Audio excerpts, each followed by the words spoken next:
Well, many people enjoy the holidays, but for some, shopping and party planning can actually be really stressful. Joining me this morning is Beth Combs from Health Management Systems of America. Thanks so much for being here. Good morning. Thank you. Okay, so talk to us. I mean, this is actually an issue for a lot of people out there when it comes to stress and the holidays. It is an issue for many people.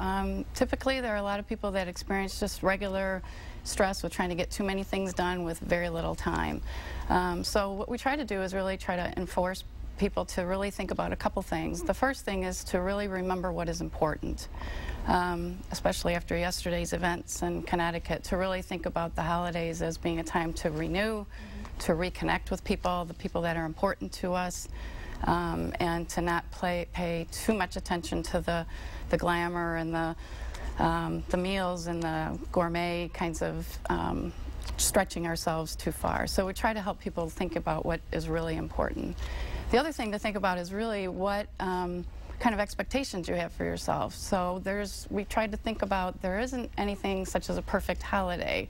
What we want to try to do is help create memories. So take those opportunities as time to really have a moment. In our family, we have a tree that typically ends up somehow leaning every year.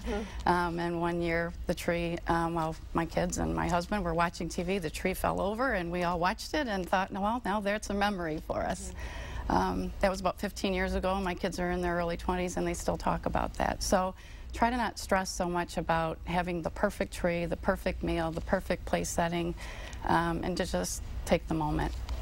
The other thing sometimes is to really take care of yourself, because we tend to overstretch.